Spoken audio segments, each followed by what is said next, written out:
you always want to design with cost in mind. When we went to build, we really knew what it was going to cost. We're really, as architects, we're sort of quarterbacks. Hello and welcome to another episode of the Business of Architecture podcast. I'm your host, Rion Willard, and I'm absolutely thrilled to introduce you to a guest whose career is a masterclass in blending architectural innovation, real estate development, and sustainability. Joining us is Charlie Kaplan, principal of the renowned New York City-based firm Gluck. With over 25 years of experience, Charlie has been at the forefront of designing and building sustainable educational, residential, and mixed-use developments across the US. He's a true advocate for the idea that great design isn't just aesthetically compelling, it makes architectural, urban, and economic sense, even in the most competitive real estate markets. Charlie's work as both architect and developer is nothing short of visionary. Early in his career, he partnered with Peter Gluck to lead speculative residential developments in Aspen, including the award-winning Little Ajax affordable housing project, a shining example of sustainable turnkey development that earned national recognition from both the AIA and the DBIA. In New York City, Charlie brought his expertise to bear as co-developer of 150 Rivington, a luxury condominium redefining the Lower East Side. His portfolio boasts an array of notable projects such as the Lady Liberty Academy Charter School, celebrated for its innovative use of prefabrication, and the award-winning House in the Mountains, recognized by the AIA for excellence in housing design.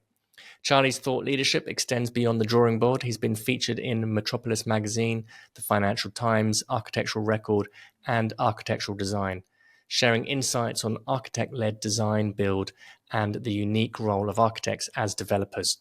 With degrees from Williams College and the University of Colorado, along with international studies at the Architectural Association in London, Charlie brings a global perspective to his practice. It's an honor to welcome him to the podcast today to explore his journey, his approach to integrated design and development, and his vision for the future of architecture. In this episode, we will be looking at the architect-developer business model and the pathways to success.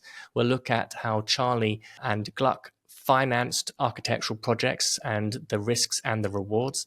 And we also look at the possibility for architects as developers. So for those of you who are keen to explore and delve into deeper the architect-developer business model, this episode is not one to miss. So sit back, relax, and enjoy Charlie Kaplan. This episode is sponsored by Smart Practice, Business of Architecture's flagship program to help you structure your firm for freedom, fulfillment, and financial profit. If you want access for our free training on how to do this, please visit smartpracticemethod.com. Or if you want to speak directly to one of our advisors about how he might be able to help you, please follow the link in the information. We are looking for architect-developer stories for the Business of Architecture podcast. So, are you an architect-developer with valuable insights to share? We're always on the lookout for passionate voices in the industry to join us on the Business of Architecture podcast. If you're ready to share your journey, lessons, strategies with our global audience, we'd love to hear from you. Reach out to us to explore being a guest on our show and help inspire other architect developers on their path. We'd be interested in hearing your story, whether you're at the very beginning of your development story or whether you have $100 million portfolio of projects already in the bag completed. We'd like to hear from you if you're working with the developers or that you've developed a number of small houses or you're working at a larger scale. Charlie, welcome to the Business of Architecture. How are you? I'm doing great. Thanks for having me. My pleasure. Very good to see you. I feel like we're neighbours. We nearly are. You're just up the road there on 127th, is it? 127th, just a few blocks north, I think. Yeah, a few blocks north. So very nice. I'll have to come and visit the studio at some point. But very excited to have you on the show. And I think you're one of the principals at Gluck, and the business model that you have, I think, is absolutely fascinating. Where you guys have kind of become vertically integrated, cross-disciplinary, architect, construction, developer, and we're seeing that this is such a powerful move for practices, for architects to be able to kind of have more agency, fulfill on the design aspirations that they've set out to be able to actually be an author of the built environment rather than being reactive and just waiting for a developer who sometimes have just they've got their worldview that they're looking at, Sure. which is fine, but um, to try and push somebody out of that to fulfill on an architectural agenda, the two don't always line up, or it's a lot of energy that can be expelled in doing it, and a lot of architects kind of get frustrated with that process, and um, a lot of architectural intention doesn't get realized. So very excited just to talk to you a little bit. Perhaps we could just jump in and you could explain a little bit about what Gluck is as a practice, as a business model, and perhaps we could talk a little bit about some of the projects that you've done. I know you've done projects around here in East Harlem, and it's quite a varied scope on the portfolio as well, which also makes it very interesting. Great. No, thanks, Ryan, for that introduction and sort of synopsis of what we do. I think we're different, not just because we're general contractors in addition to being architects and also developers, but also in that we're not only always one of those things or only one of those things. We're not an architect who's sort of gotten into development and become a developer. We sort of tread in this world where it's always in tension, the different roles that we have. And I think part of that is because we really come at this from the point of view of really wanting to make great buildings in the built environment and really affect the built environment and affect communities. And so we sort of take on different roles depending on what's needed for a project. So it's different than just saying, you know what, I've had enough of architecture. This business is really difficult and I can't do it. I'm just going to become a developer, or I'm just going to become a contractor. Instead, we've sort of chosen to really stay in the world of trying to really make a great built environment. And we've developed these different tools to help us, really make it happen. Basically, whatever needs to happen, that's what we do. And so yes, we build our projects, but sometimes we don't. Often we are the developer, but we're not always only the developer. We still like to have our clients. We still like to be able to respond to clients as an architect. And if it's a not-for-profit and they're building a school, we really like to have a client be able to build the school that really kind of becomes their mission or reflects and becomes their mission. And so we relish that, but we really have realized over time that as architects, with our training, we are really capable of doing lots of things. So we even, and you didn't mention this, but often we will, we have a structural engineer, we have a mechanical engineer, but often in-house we will do the structural drawings, we will do the mechanical drawings, because it's the same idea that we're really, as architects, we're sort of quarterbacks.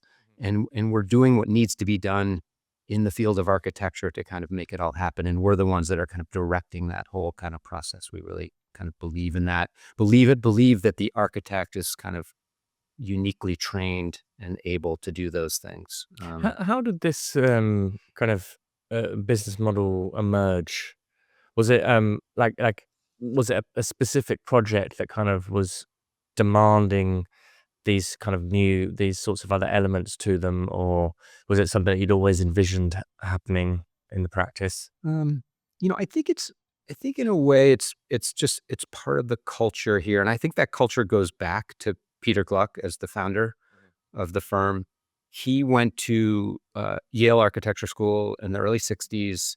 And there was very much this attitude in that period, especially at Yale, that it predated the build program at Yale, which is, they're sort of well known for. But in a way, it's the roots of the build program, which was during that period. There was just this mentality of not just designing buildings, but making them. And so in the summers, Peter was, he would go off to the Hamptons, to Long Island, and he was building houses with his hands. And they were sort of almost like mini development projects. They were finding, at that time, land wasn't expensive and you could buy 2x4s at the lumberyard, and they were basically designing on a napkin at night and building, houses during the day. It's sort of that attitude, I think, that really still kind of lives here in our office. It's this attitude of just of designing, taking design very seriously, but then just doing whatever it takes to make it happen. And so that's sort of I'd say the background culture. There were some specific projects that happened that sort of there's probably a timeline that you could probably follow that would you could sort of see some of that development happening, both as Gluck becoming an architect who builds, and then sort of simultaneously Gluck, who is an architect that can also develop. How does it work? I mean, often when I've spoken to firms in the past who've got either construction arm to them or a development arm, I think you're quite unique in the sense you've got both. But normally that like each is a separate company, and either there's a holding company that owns all of them, and then there's different kind of contracts that they have to have between the developer paying money to the architect firm, and then they hire the contracting firm, and then there's questions over whether they take in external clients at all. How is Gluck structured kind of from a business perspective to firstly in terms of just keeping liability to each of those domains, and then also making sure that it is an integrated kind of project process? Because I thought that was very nice what you were describing there, was that it's more like a project, and we're pulling in things for the project as opposed to it being a production line, if you like. Right, exactly. It's not. It's less a business. It is a business model, but the roots of it are not business model. It's really an ethos. But back to your question, which I think is a good one. I think it's really the company organization and setup is sort of twofold. I mean, in a way, there's this sort of legal and business side to it, in which I think, like most other design, build, develop firms, we have different entities and different insurance for each of those tasks, for each of those sort of professions. As an architect, we have architect's insurance, and we sign architectural contracts with our clients, and that segregates the professional liability, et cetera. On the contracting side, same thing. We have a contracting entity that's a separate entity. It has its own insurance, which is required by law in most states and jurisdictions. And then as a developer, whenever we have a development project, we usually set up a separate development entity for that project. Often there's a joint venture with, another partner, et cetera. But that's really on the business legal side. From in terms of how we do it, it's in a way the opposite. We really believe that the only way to really do this is to have the same people who are designing the building be the people who are building the building, and they are the people who are involved in developing the project. That's really important. And without that, in our view, it's not so different than being in the traditional siloed world that normally exists. Because even if you have a contracting firm in a way in-house, if the people are separate, they're not really doing it. Because the important part is that when you kind of have all three hats, the same person has all three hats, you're taking all the considerations in mind as you're making decisions. So if you're the one who's designed the building, and what the design, what's really important about the design idea and the party, when you go to the construction side and you're pricing the job, what can change and what can't change.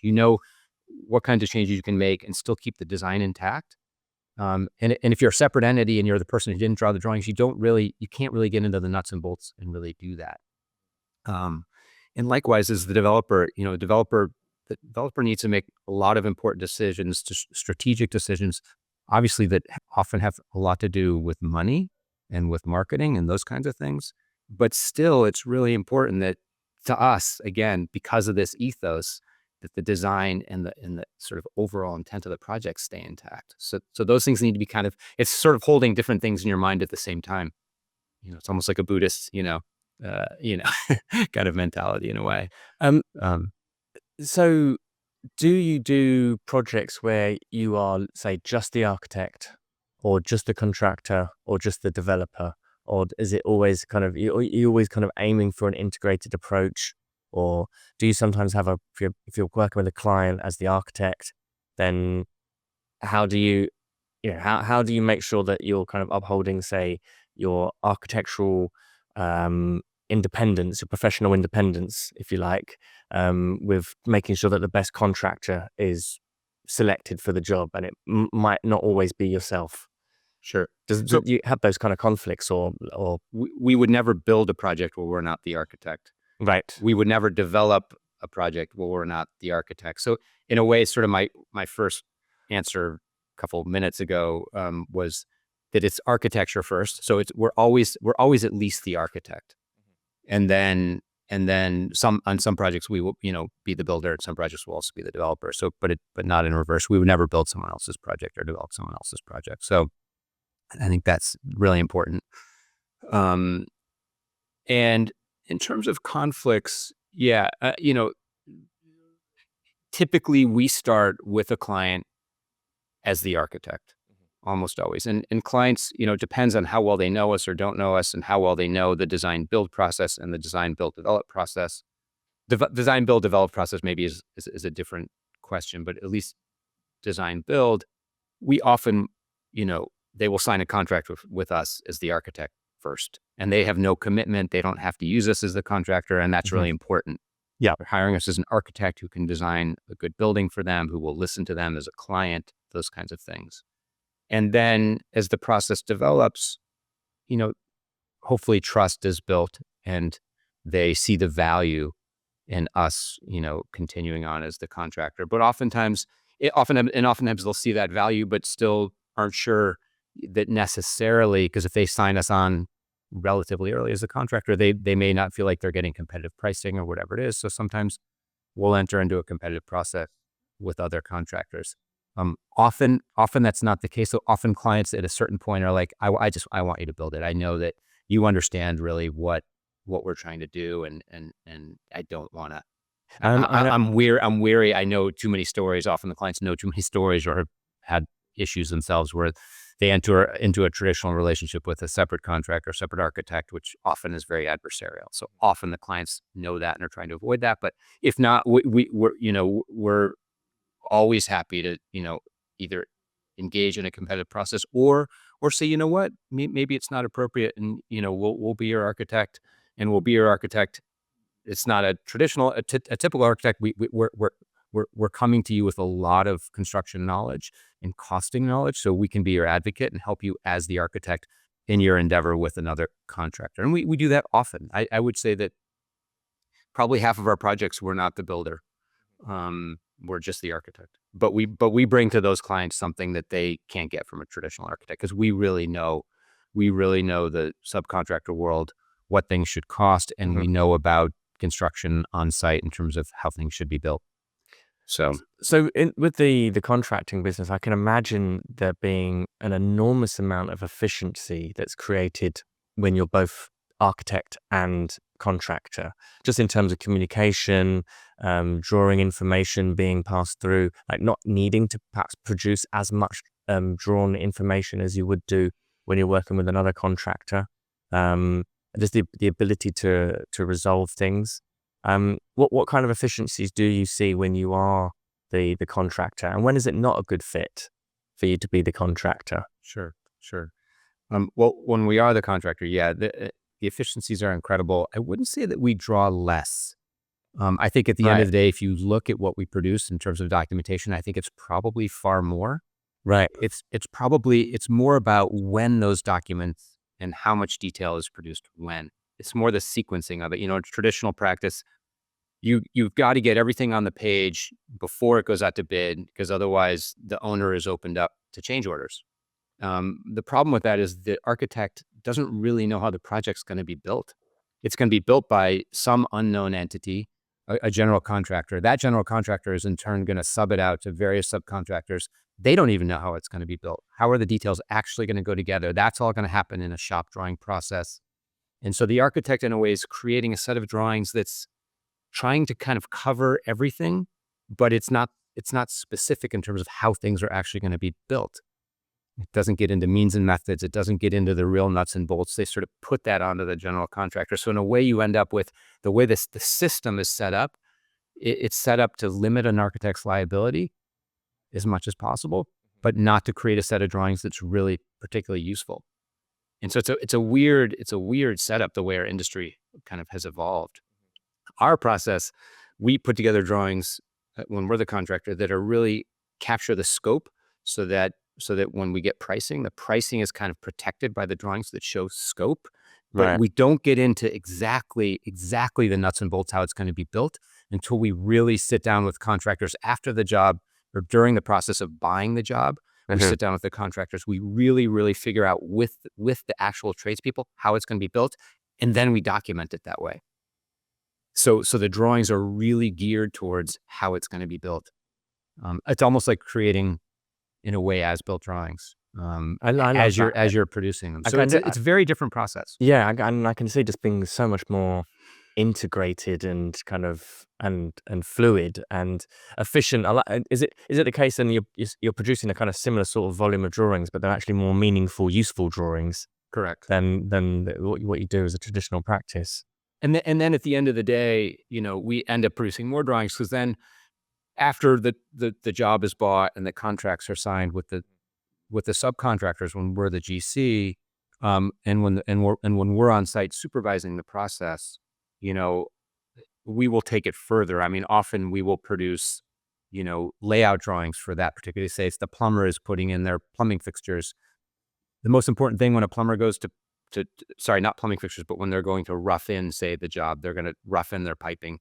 The most important thing, and they'll have a set of shop drawings, that'll get produced that we will review, but still, at the end of the day, the shop drawings still also don't really quite cover exactly how they're going to do their work on site. So we will often, in the trailer at this point, we have architects now who have drawn the base drawings as the design architect, but now they're in the trailer, they're on site, and they will, before the plumber arrives, they will do a very detailed kind of layout survey, in a way, of where things need to go. And they're able to do that, again, because they're the architect. They know the design intent. They're also the architect they're also the GC who has had all these conversations with the contractors. And so that conversation continues, and they can produce this sort of some documents that really outline and lay out where things need to go. And in the contracting world, almost all mistakes happen in layout. Mhm. It happens when the subcontractor arrives on the job site and they sort of set out what's going to go where. That's where all the problems and mistakes happen. Mhm. And it's actually where architects, they don't know it. A lot of architects don't realize, but they're experts at layout, because they're experts. Every time you set up a drawing, you're kind of laying out lines on a page, and there's a logic to how you do that. And so architects don't always realize, but when they arrive on site, they start to understand, I actually really know how relational geometry works. That's how I've been trained. So we found that our architects, so I'm sort of delving into, in a way, the profession and how people, their knowledge base. But architects actually have this kind of inherent ability to do layout, which is incredibly helpful on the job site. How does it look in terms of the office, like with the construction company, the architecture office, and the development company? Are they three different locations? Are they three different parts of the office? Are you all actually working together? What is it, and how do you kind of communicate with each other? Is it the same people? Do you Yeah. have So again, I think that's really important. It is the same people, and that's the whole, that's sort of the crux of it, in a way. The people, when we get a project, whatever kind of, whatever our involvement is, we have an open office. There's no walls. No, everybody sits together. But when we get a new project, we create a team. We move people in the office so that team sits together. They sit opposite each other so they can talk to each other, hear each other's phone conversations. So it's all very open and transparent. And that team starts as the architects. And then if we're going to build, that team transitions into being a build team, same people. And if we're developing, developing isn't something that happens later. It also happens from the beginning. If we're a develop team, then it's the same people as well. When we're the Wow. developer, usually it's myself or one of the other principals that's Mhm. really leading the kind of development side. Because I would say that, there's less experience necessarily in our younger staff with development per se.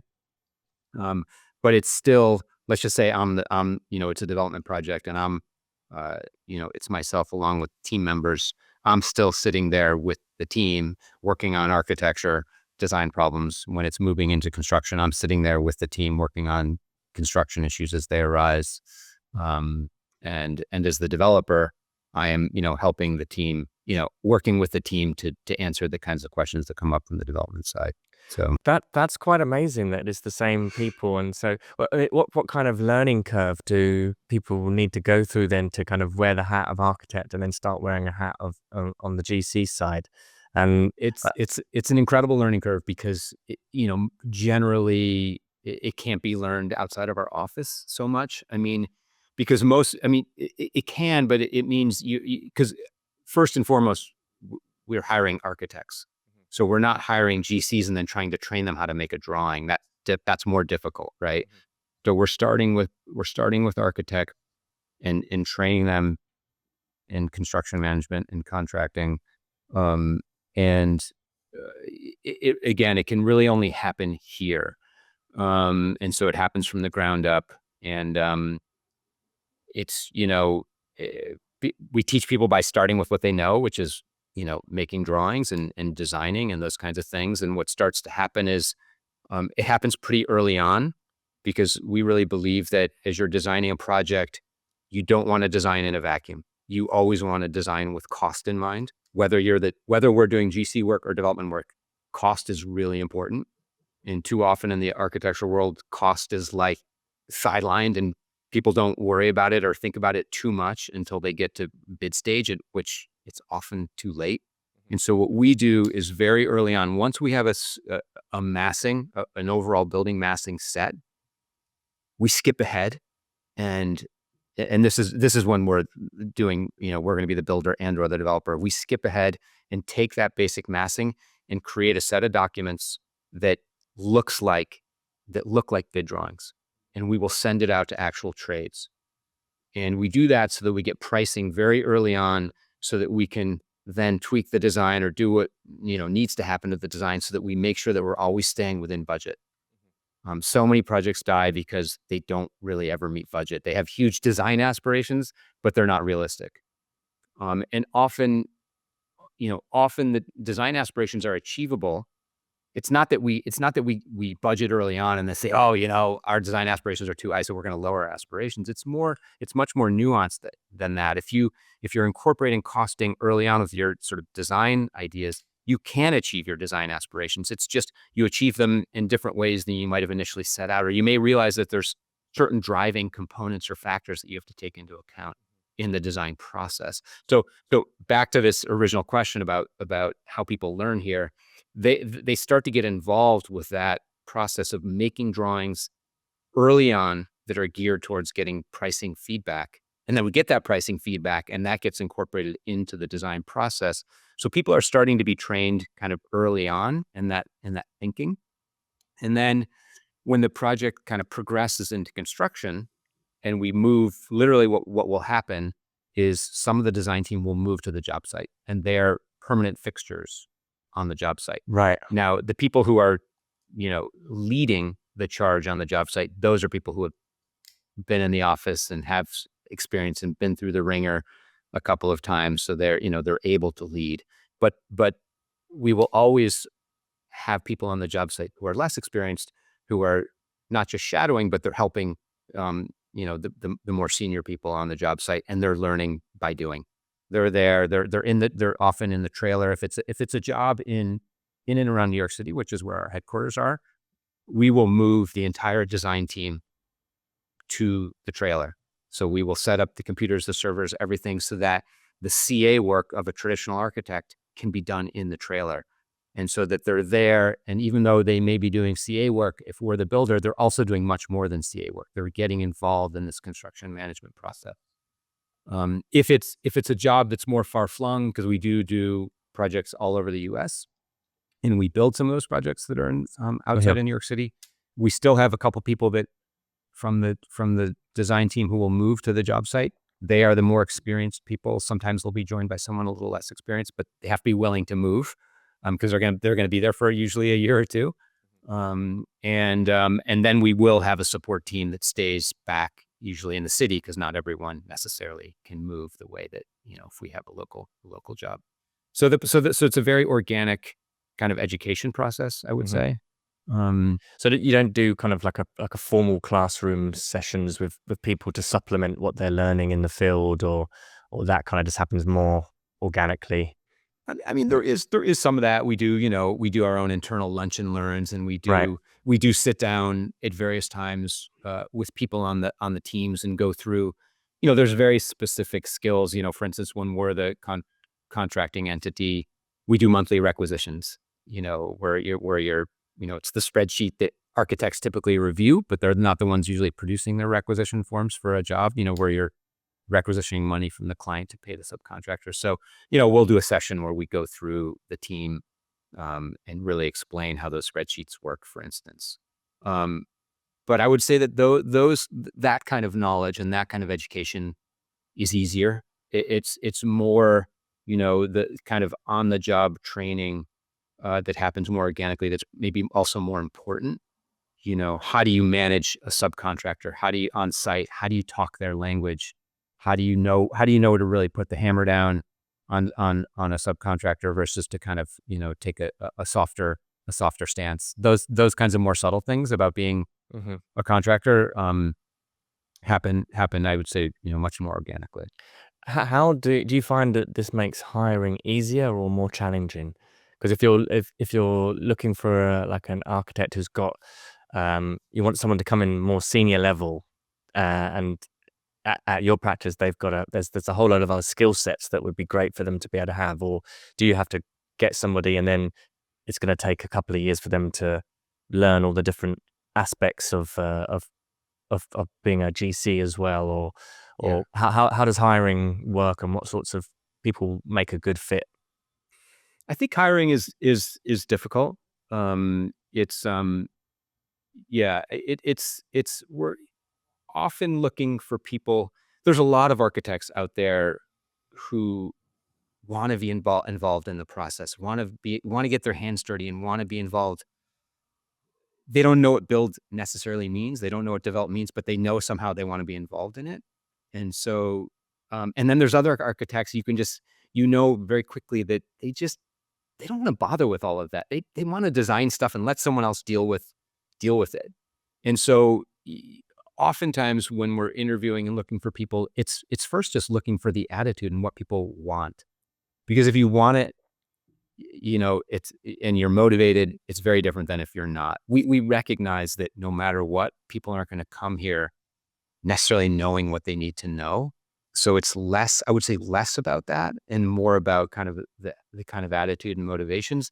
That said, there are architects who just somehow have been exposed more to just the kind of more buildy type aspects of the world. People whose parents were general contractors, or who sort of grew up on doing carpentry work or fixing up their own apartments or rooms or college dorms. There's people who just tend to have done things in their life that show that they sort of like to get their hands dirty. Yeah. And so often we also look for that. And then there is the rare case where we'll come across an architect who has worked for a developer or has worked for a general contractor and actually gotten real on the ground experience. There are those people out there, but they're fewer and farther between. So often we are looking for people who have some amount of experience one way or another, but then it's about this kind of attitude of wanting to take it on and not drawing the line between what is sort of high architecture, with a capital A, and what's, nitty gritty nuts and bolts stuff. We're looking for people who kind of don't make that distinction. We like to say that, calling the the Porta John company to make sure the Porta John is going to be there on Monday morning when you need it is just as important as, coming up with a great new massing concept. In a way, it takes somebody who sees both of those things as important. Yeah, understanding where all the lumbar is going to go on the site. Exactly. That's really, really, that's quite amazing, actually. Um, The development side then of the company, and you were saying that it typically falls to yourself and perhaps somebody else in the organization. The development now is kind of, perhaps in a way more front end to the architect, in the sense of getting the finance together, finding finding a site, finding the different players. How does the development side work? Is there something that this is newer, or has this kind of got a long history to it? And what kind of projects work for you guys? And how did that part of the business emerge? Yeah. It also has a long history to it. As I think I mentioned earlier in the conversation, Peter Gluck did build some houses early in his career when he was still in architecture school. Right. I think one house was for his parents, but I think there were some other of those houses that were done more speculatively. He also did a speculative condominium at Askiri in Vermont early on in his career, and in fact, for its time, it was really kind of groundbreaking. It wasn't just a speculative development. It was also they were prefabricating components. They had walls built as panels and craned onto the job site, so it was erected very quickly. So it was a very, very early kind of flat pack modular project. And there's sort of amazing drawings that Peter did for that, where they sort of, and again, this kind of attitude of doing everything. We didn't just design it. Peter didn't just design it, but he was also creating these sort of flat pack drawings that was drawing each wall component and labeling it with an A1 and an A2. And all of that documentation was done by hand at the time. And it's kind of amazing to see. But anyway, so there's that sort of early history. And then when I came on and started to work with Peter, I have sort of a different life, in a way outside of architecture. I'm not one of those people who knew early on I wanted to be an architect. Came at it from some different angles, but I had been living out west in Colorado and New Mexico, and had interned with Peter. So I knew him, and I had been living in Aspen, Colorado. I have family out there, and I had again kind of a ski racing and skiing coaching kind of career, and I'd been out there, and Peter and I had been talking, and he was very slow at the time, and we started talking about Aspen and housing needs that were in Aspen and how crazy it was, because you had this incredibly fancy community that's at the end. I don't know if you know Colorado, but it's at the end of a long valley, and it's like a dead end, and so the workforce really can't afford to live in Aspen. They work all along this valley, this 40-mile valley that leads up to Aspen. And so they commute every day. There's traffic problems. They had Aspen in a way has all the problems of a big city, but it's a very small town. Right. So and they had been making efforts, the town, and actually if you look back at it historically, they made incredible efforts to solve their affordable housing problem. But at the time, this is the 90s, mid 90s, they hadn't really fully solved their problem yet. And they were looking for solutions. And Peter and I started talking about how great it would be to figure out a way to do affordable housing there. But we didn't really know the landscape well enough. And so we thought, you know what, there seems to be opportunity here to do some spec homes, some fancier spec homes. There's really no modernist housing in Aspen. There's early modernist housing from the 40s and 50s and 60s that was even 70s that was really beautiful stuff. A lot of people don't know, but that, the whole kind of Chicago school that came to Aspen with the Aspen Institute, and that Herbert Bayer was doing buildings, Marcel Breuer, Saarinen did buildings early on. But all that history was lost. And in the 80s and 90s, people were just building rocks and logs, traditional mountain style stuff. And Peter and I, looked at that and we just thought, you know what, there is a real opening here to do single family homes that are modern, that have open space and big views. And we would have no competition if we did it, because there's no one else doing it. And so we found a real estate broker who kind of believed in our vision, this vision of, because if you talk to the typical real estate broker in Aspen, they would have, at the time, they would tell us, you got to build, it's got to have, big boulders, and it's got to have timber, trusses and all this kind of stuff. And so we found one broker who had a different point of view, and we decided to we decided to basically build a spec home. And the whole idea was to kind of learn about Aspen, learn about the real estate market, learn about what properties were available, and eventually, and also make some money so that we could translate it into an affordable housing project eventually. So we found a piece of land. I was living out there at the time. Found a piece of land in the west end of Aspen, which is sort of the historic sort of grid of Aspen that was built during the mining days. So it has a really nice kind of fabric. We found a suburban lot, a 6,000 square foot suburban lot there, and purchased the lot and designed and built and developed this spec home.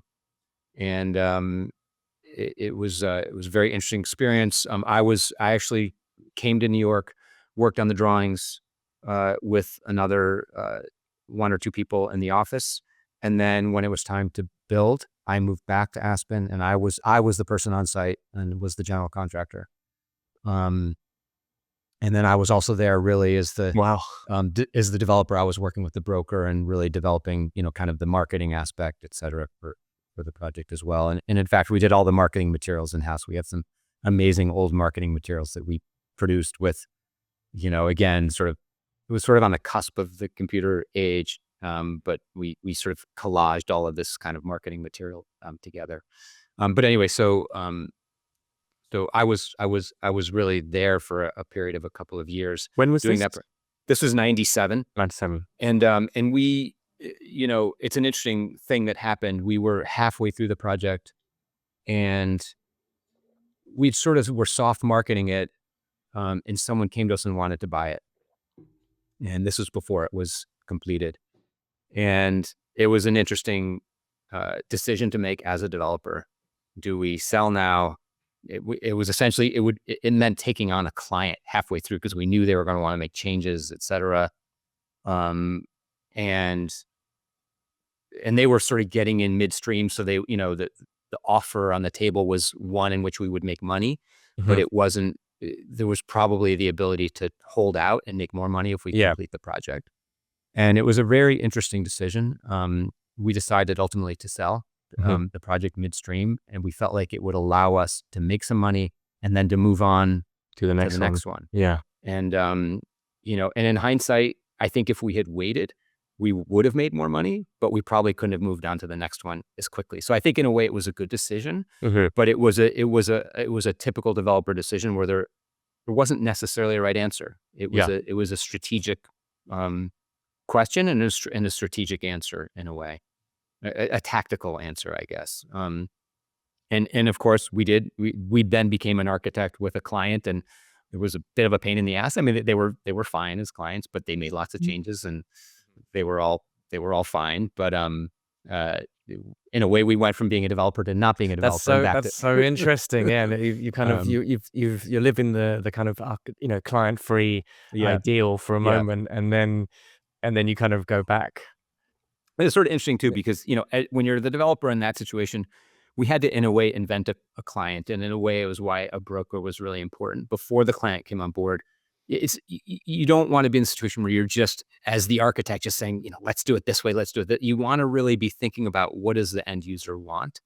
And again, we were kind of bucking the market trends, which was we were trying to do a modern house, not a traditional house.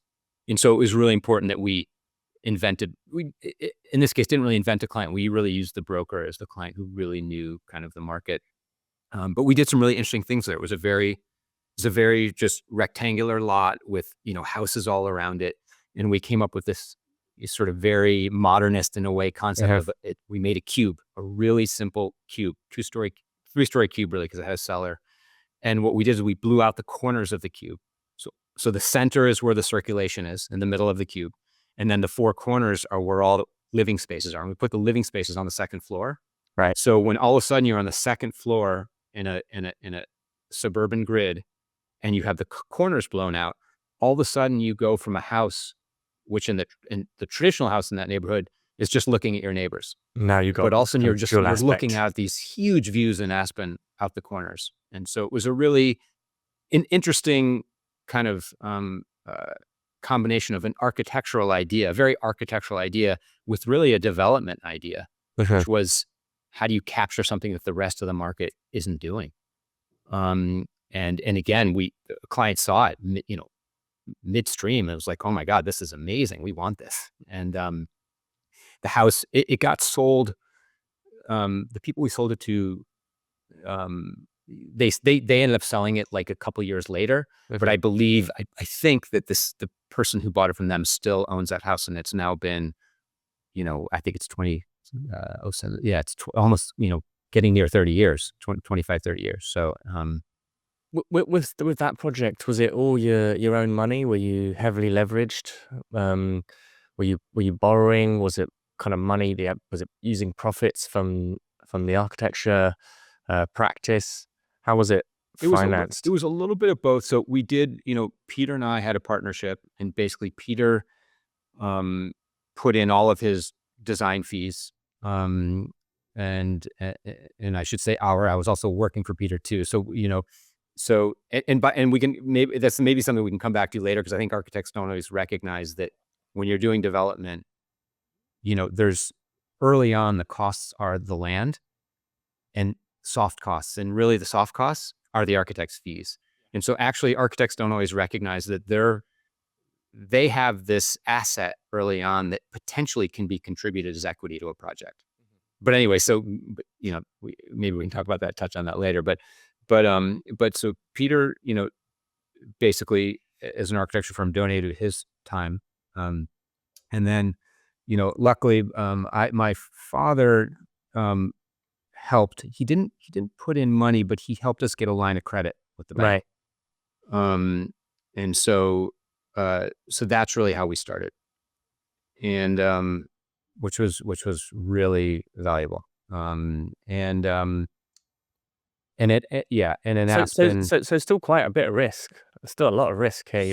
You've got your own money there on the line. How was the risk? How did you mitigate the risk?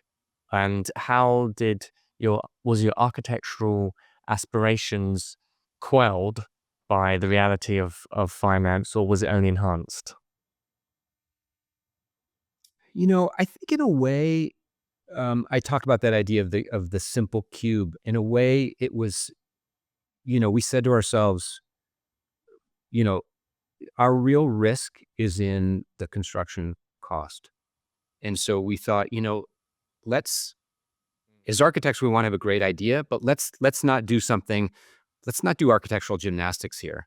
Let's come up with a really simple, in a way, and again, I use the word modernist because in a way it's a really modernist idea. A really simple form that, the foundation, the first floor, the second floor, it all stacked. It was very straightforward structurally. So we were really, I think, trying to limit our construction cost risk. When you look at a development project, you've got generally 80% of your costs are hard costs of construction. Right. 20% are soft costs. So most of your risk is, from a cost perspective, is on the hard cost side. So the other thing that way we were mitigating our risk is we were the builder. And so we were going back to this earlier conversation, is we were testing very early on what the project was going to cost. We were sending out drawings to pricing, and we were sending out to lots of bidders and really learning the market. So it's not even, kind of going back to what you were just saying about the architectural design services are your equity, or an asset that you're holding on to as the architect. Not only that, but it's a really efficient design process as well, because you've got kind of almost instantaneous costing that's happening with a contractor. Exactly. Where most architects don't even have that. And they may not have a formalized costing process in place. They might not be working with a contractor. And how many times does an architect go through a project, quite high level of detail, then go for a bid, get back and it's the double. bids, and it's double. And now you've got to go back and mess around, and particularly if you're at a later stage where you've already got drawings coordinated from other consultants, that process in itself can derail a project to the point of it not being feasible at all. Exactly. So when we went to build, we really knew what it was going to cost.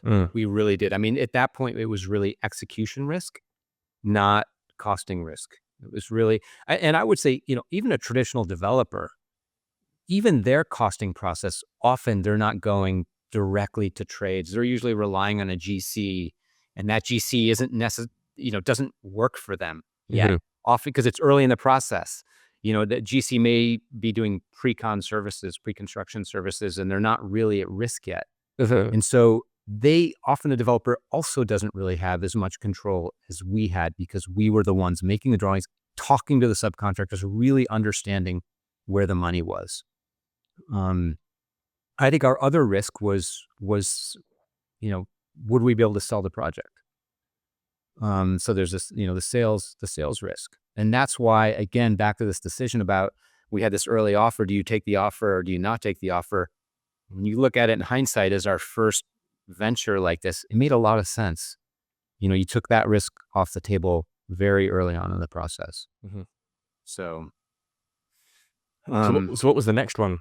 So while this project was happening, and when we sold it kind of midstream, I started looking, and I was there, so I was very familiar with what was happening real estate wise.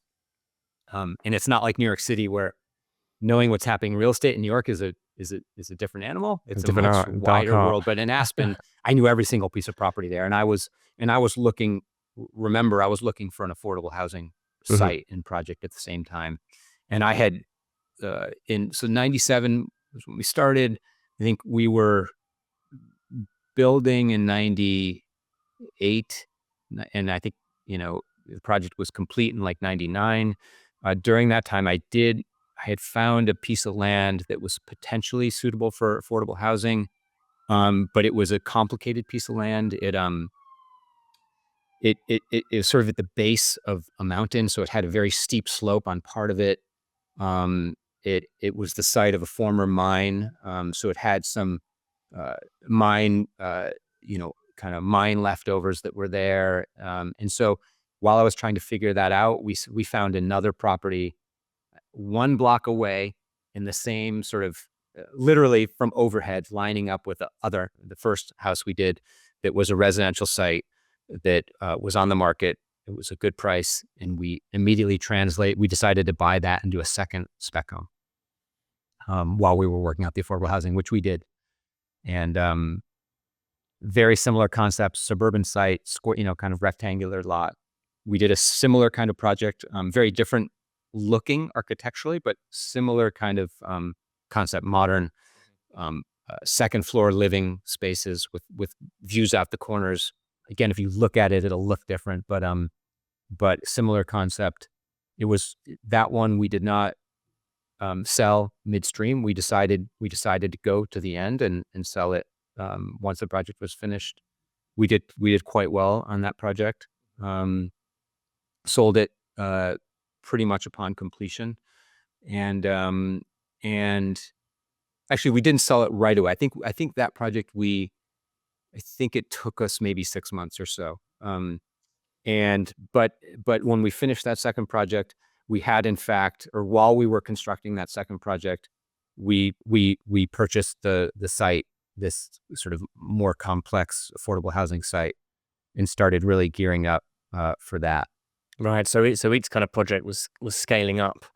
And then your portfolio now of properties, has it always been a model of build, sell, or have you been building to rent and then hold on and actually kind of develop a portfolio, which is an asset, or has it been more project to project, one at a time, and then you're kind of incrementally scaling up? Yeah. Most of our development, not all of it, most of our development projects have been build to sell. Those first 3 projects were built to sell. The affordable housing easily could have been a build to rent, but the Aspen affordable housing, they have a program there. And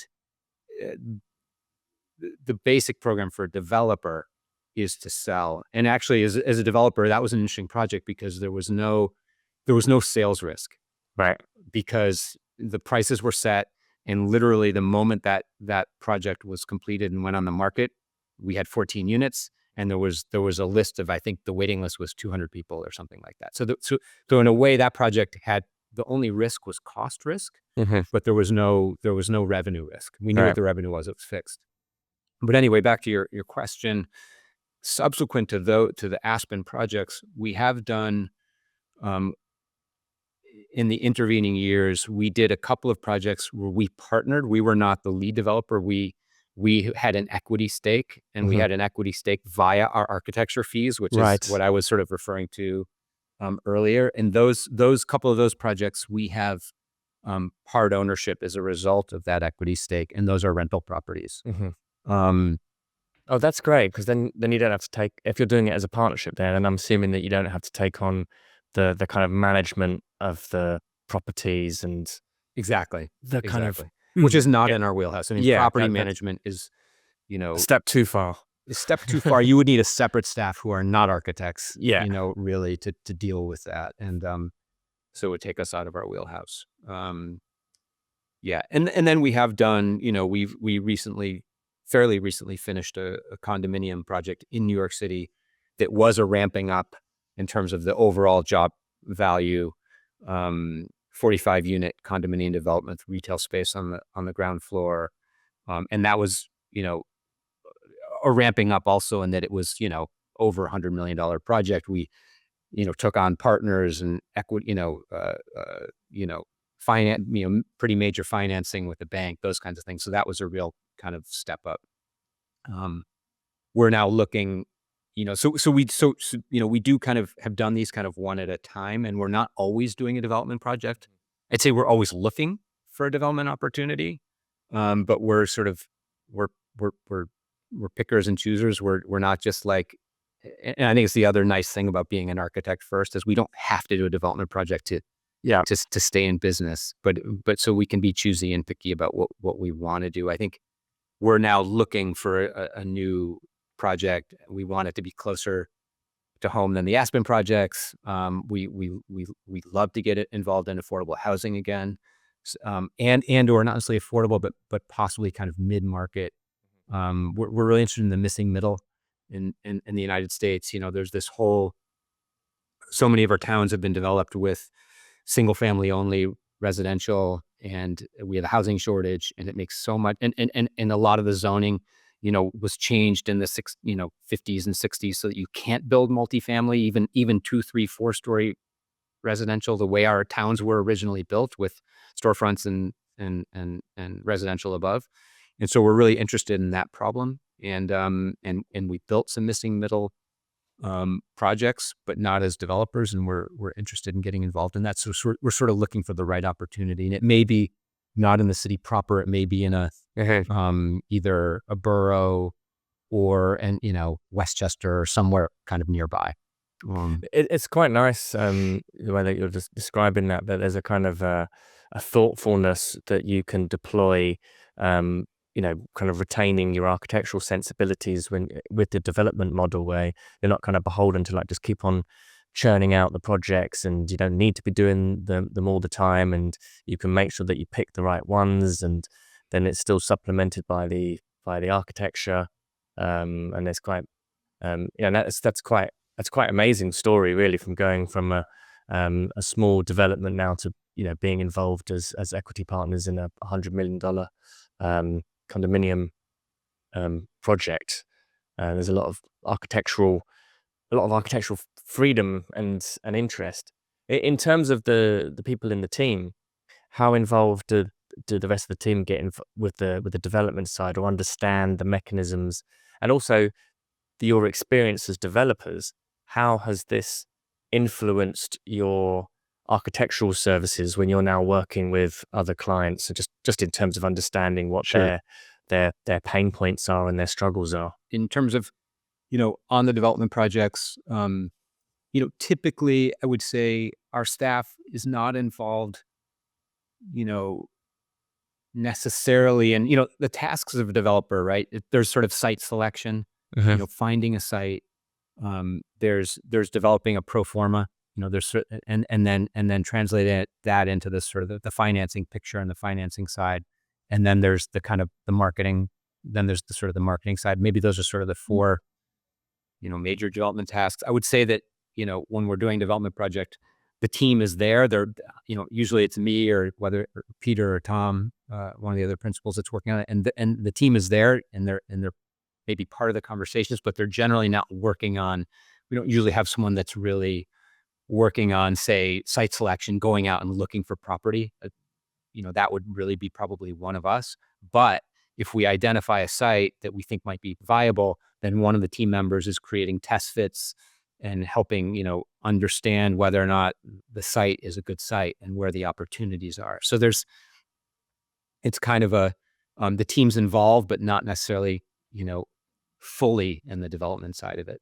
So in terms of the second part of your question, which is how has being a developer influenced our architecture practice? I think it's completely affected us. I mean, I think it changes kind of the way we think. For instance, right now, we're helping a charter school in Queens that we've actually been helping them for over 10 years now. I think it's been 12 years. We originally helped them. It's called Central Queens Academy. We originally helped them. They had a temporary space that they wanted to move into when they launched as a charter school, and so we helped them get into that temporary space. As an architect, we sort of got it, permitted, and we built we as a contractor, we built a model classroom for them so that they could show it to prospective parents. We sort of helped them early on with sort of, in a way, startup. And then what's happened over the years is we've really helped them almost as a developer, because they've been, there's a charter school that's starting up in New York City who has a massive real estate problem. They have a charter which allows them to teach kids, but they don't have space. And we helped them early on, so they had temporary space. And the temporary space was literally, they had 200 kids in a 10,000 square foot space, 11,000 square foot space, which is insanity. And so they really had a real estate problem. And we started to help them try to find sites in Queens. And it turns out that, Queens is I would have thought Manhattan, but Queens is the most crowded school district in New York City. And so given that, we were trying to help them find sites, and we're competing against the school construction authority, who's also looking for sites. And so again, our experience as developer, which is, looking for sites, seeing where there can be opportunities on sites, and then doing test fits, understanding cost, all of those things we've brought to the table with Central Queens Academy, and are still doing that. So now fast forward, 11, 12 years later, they now are operating 2 different sites. They have 150,000 square feet that we've designed for them. We were not the builder, because the sites that ultimately were found were sites that were done by a developer who had their own build team, and they're essentially podiums of residential towers. In a way, maybe they were helped by COVID, because those podiums weren't able to rent them, and all of a sudden the developer was open to taking on a not-for-profit community facility, Right. in a way that maybe they wouldn't have been pre-COVID. But anyway, so we, fast forward, they now have 150,000 square feet of, beautiful school space, and we're now looking for a third permanent site for them as well. They've expanded they have 1,300 kids in those first 2 sites, and they're looking to add another 400 kids. And so, again, I don't know how we couldn't have helped them the same way if we didn't have this kind of development experience that we do. Amazing. Yeah. We've hit the hour mark. I think it's probably a good place for us to conclude the conversation now. Could probably talk to you for another couple of hours, Charlie. Sorry, I get going and I kind of can't stop. And absolutely fascinating and really wonderful.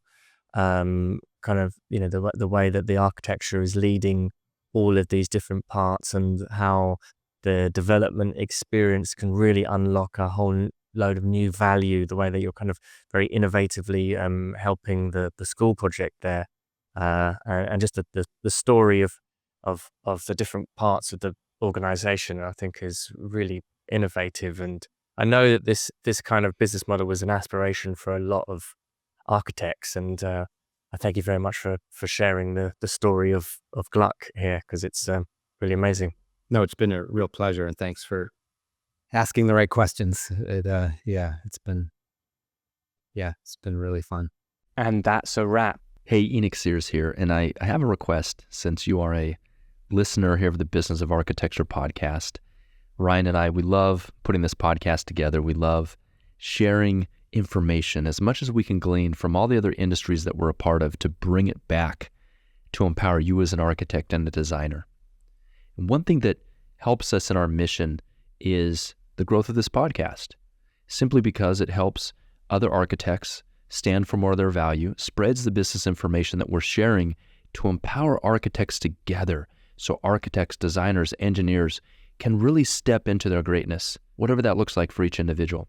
And so here my simple ask is for you to join us and be part of our community by doing the following: heading over to iTunes and leaving a review of the podcast. And as an expression of our sincere thanks, we would like to give you a free CEU course that can get you one professional development unit, but more importantly, will give you a very solid and firm foundation on your journey to becoming a profitable and thriving architect. So here's the process for that. After you leave us a review, send an email to support@businessofarchitecture.com. Let us know the username that you use to leave the review, and we will send you that free training. On the training, you'll discover what 99% of architecture firm owners wish they would have known 20 years ago. Hello, listeners. We hope you're enjoying our show. We love bringing you these insightful conversations, but we couldn't do it without the support of our amazing sponsors. If you're a business owner or know someone who would be an excellent fit for our audience, we'd love to hear from you. Partnering with us means your brand will reach over 40,000 engaged listeners each month. Interested in becoming a sponsor? Please send us an email at support@businessofarchitecture.com. The views expressed on this show by my guests do not represent those of the host, and I make no representation, promise, guarantee, pledge, warranty, contract, bond, or commitment except to help you be unstoppable.